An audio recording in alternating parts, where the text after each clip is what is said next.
Hi friends, welcome to our channel. ఇంకా ఛానల్ని ఎవరైతే సబ్స్క్రైబ్ చేయలేదో ప్లీజ్ సబ్స్క్రైబ్. వీడియో మొత్తాన్ని స్కిప్ చేయకుండా చూడండి ఫ్రెండ్స్. కర్ణాటకలో విస్ట్రాన్ ఫ్యాక్టరీ దాడిలో వేలాది ఐఫోన్లు దొంగిలించబడ్డాయి. 440 కోట్ల రూపాయల నష్టం వాటిల్లింది. ప్రధానంగా భారతదేశంలో ఐఫోన్లను తయారు చేసే తైవాన్కు చెందిన ఉత్పాదక కర్మాగారం విస్ట్రాన్ చెల్లింపు సమస్యలపై తన సొంత ఉద్యోగులచే ధ్వంసం చేయబడింది. కర్ణాటక నర్సాపురాలో ఉన్న విస్ట్రాన్ ప్లాంట్ ఉద్యోగులు తమకు వాగ్దానం చేసిన జీతం చెల్లించినందుకు దోచుకున్నారు.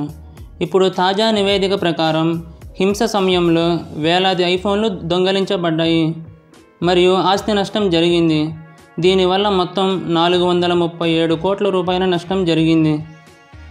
దాడి సమయంలో వేలాది ఐఫోన్లు దోచుకున్నారని, విస్ట్రాన్ యొక్క ఫ్యాక్టరీ పరికరాలు ధ్వంసమయ్యాయని తయారీ కర్మాగారం తన ఫిర్యాదులో పేర్కొంది.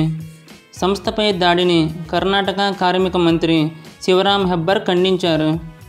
డిసెంబర్ 12న 2000 మందికి పైగా ఉద్యోగులు సంస్థ యొక్క పరికరాలు, ఫర్నిచర్లను ధ్వంసం చేశారు.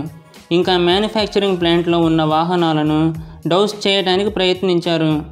సీనియర్స్ ఎగ్జిక్యూటివ్స్ కార్యాలయాలపై కూడా ఉద్యోగులు దాడి చేశారు. ఎందుకంటే వారికి వాగ్దానం చేసిన జీతం చెల్లించనందున ఉద్యోగులు కోపంగా ఉన్నారని తెలిసింది.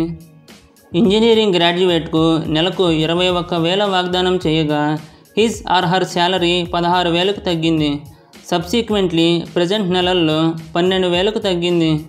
నాన్ ఇంజనీరింగ్ గ్రాడ్యుయేట్లు నెలసరి జీతం 8,000కు తగ్గింది. ఖాతాలకు జమ అవుతున్న జీతం మొత్తం తగ్గుతుంది మరియు దీనిని చూడటం నిరాశపరిచింది అని ఒక ఉద్యోగి ఆరోపించారు. అయితే విస్ట్రాన్ మరియు కాంట్రాక్ట్ ఉద్యోగుల మధ్య నెల రోజులుగా కొనసాగుతున్నట్లు ప్రభుత్వం ఒక ప్రకటనలో తెలిపింది. తన కోలార్ యూనిట్ కోసం 8,900 మందిని నియమించుకోవడానికి 6 అనుబంధ సంస్థలతో ఒప్పందం కుదుర్చుకుందని హెబ్బర్ చెప్పారు. అంతేకాకుండా కంపెనీకి 1,200 మంది పర్మనెంట్ ఎంప్లాయీస్ ఉన్నారు అని ఆయన అన్నారు. కార్మిక మంత్రి హెబ్బర్ ప్రకారం విస్ట్రాన్ కాంట్రాక్టర్లకు చెల్లింపులు చేశారు, కానీ వారు ఉద్యోగులకు చెల్లింపులు ఆలస్యం చేశారు. అయితే చెల్లింపులు ఆలస్యం కావటానికి అసలు కారణం ఇదేనా అని హెబ్బర్కు తెలియదు. 3 రోజుల్లో బకాయిలు చెల్లించాలని కంపెనీని కోరుతూ కార్మిక శాఖ విస్ట్రాన్కు నోటీసులు జారీ చేసిందని హెబ్బర్ తెలిపారు.